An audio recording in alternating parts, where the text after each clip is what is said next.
Year 3 and welcome to Lesson 1, Week 2.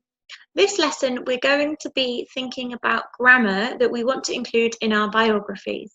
First of all, we're going to revise some grammar that we already know, then we're going to look at something new. We spent a bit of time on fronted adverbials before.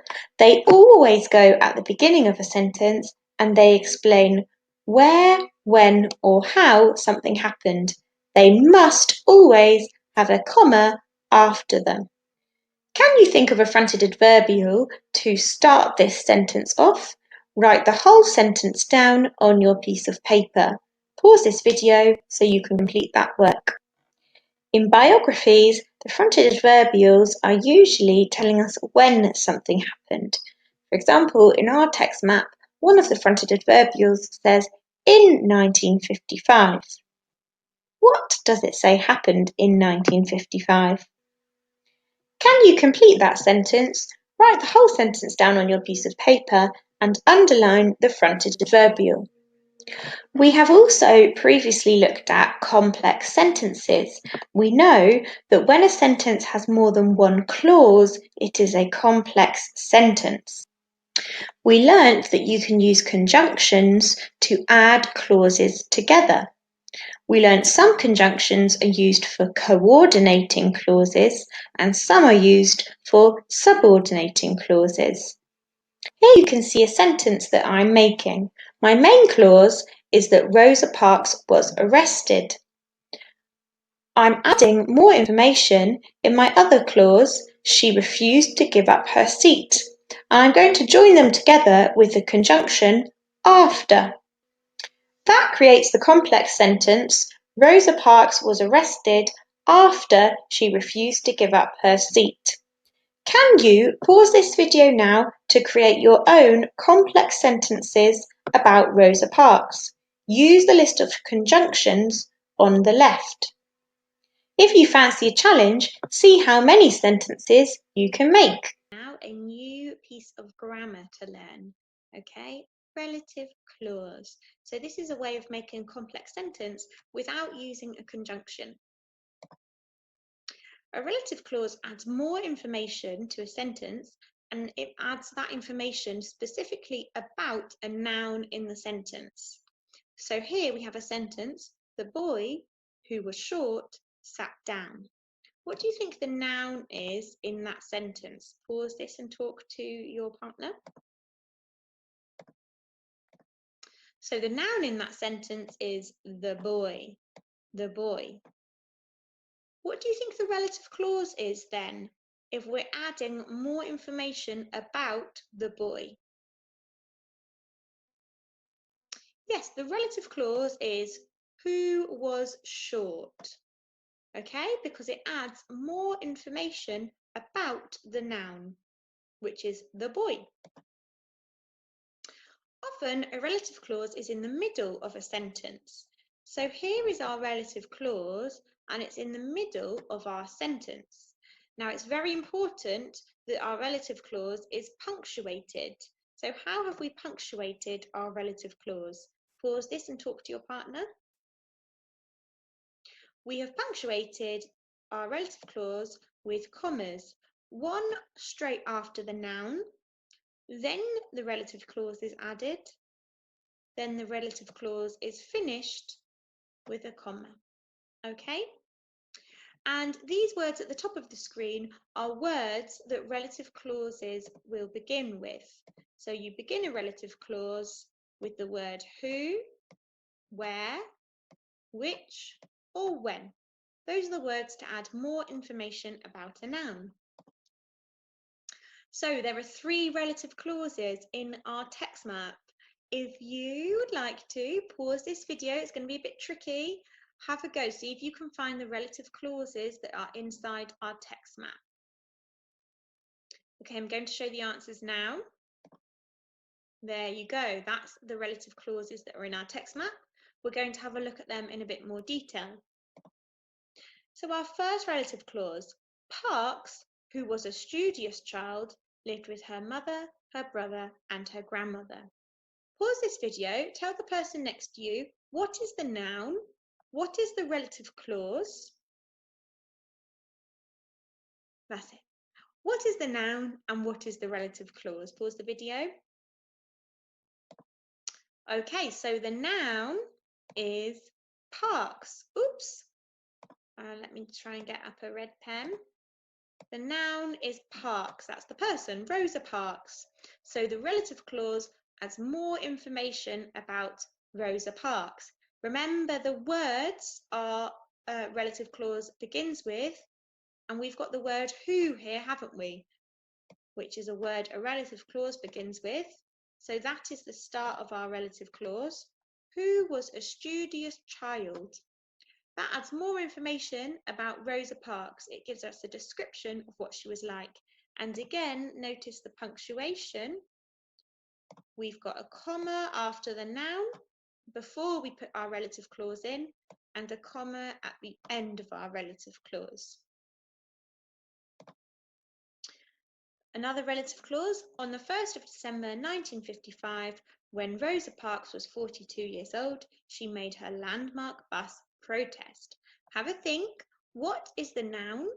What is the relative clause? Look at the words at the top of the screen which tell you what words a relative clause starts with. Pause this video and talk to your partner. Yes, so the noun is the year. That's a bit of a tricky one, but the noun is the year 1955, or in fact, the whole date, 1st of December 1955. The relative clause begins with the word when, says when Rosa Parks was 42 years old. That adds information about the year 1955. So it tells us more information about the year. And we have our punctuation, a comma at the beginning and end of our relative clause. Last one, during the bus boycott, which lasted a whole year, Black people refused to use the buses. So look again at the words at the top of the screen that tell you what words a relative clause starts with. What is the noun that we are adding more information about? And what is the relative clause? Pause this video. So the noun is the boycott or the bus boycott. That's the thing. And the relative clause starts with the word which lasted a whole year. So that relative clause tells us more information about the bus boycott.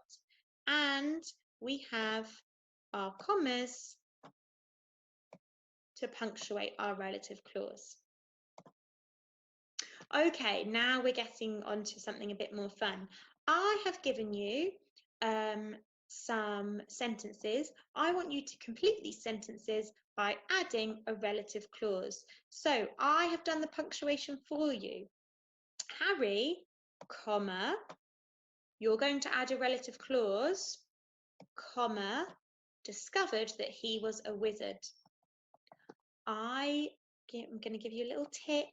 It might be a good idea to start this relative clause with the word who. Harry, who, decide what you want to say about him, discovered that he was a wizard. Okay, you're going to write down the whole sentence. Number 2, London, comma, add a relative clause, comma, has a population of 8 million. Number 3, the alien, comma, add a relative clause, comma, looked around. Pause this video, have a go at both of them. I'll give you a little bit of help in a minute.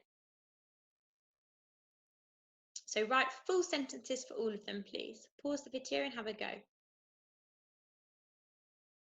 Okay, if you struggled with that, I'm going to give you a tip for the other sentences. So I said Harry, who discovered that he was a wizard. One example you could write, Harry, who wears glasses, discovered that he was a wizard. Or you could write, Harry, who has a pet owl, discovered that he was a wizard. What else could you say about Harry Potter? Make up anything you want. So London, I can't say who to begin a relative clause about London because London is not a person. So you could say which. Oops. London, sorry, it's a bit hard to write on this. Which is home to the London Eye, which is near where I live. Okay, anything you like to come up with to give some more information about London. London, which is home to the London Eye, has a population of 8 million. And the last one, the alien,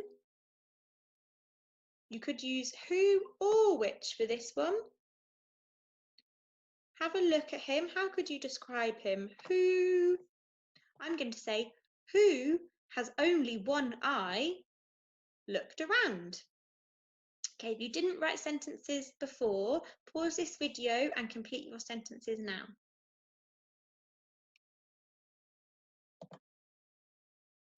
Okay, and now a few more activities on relative clauses. Can you write your own sentences that include relative clause? Here are some ideas what you could write about. You could write a sentence about yourself. You could write about the people you live with. You could write about where you live. You could write about your favourite character from a film or a book. If you want to, you can pause the video on this screen and use this picture to help you. It shows you that you need to start your sentence with the name of a person, then add a comma before you start your relative clause.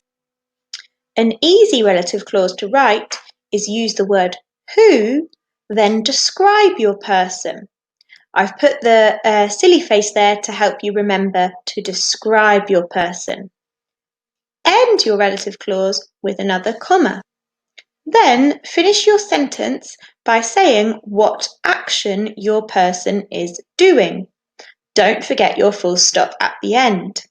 So when I used this framework to help me, I wrote, Miss McHugh, who wears glasses, was quietly reading a book. Add at least 4 sentences that include a relative clause to the work you have already done during this lesson, and then get an adult you live with to take a photo and upload it onto Tapestry.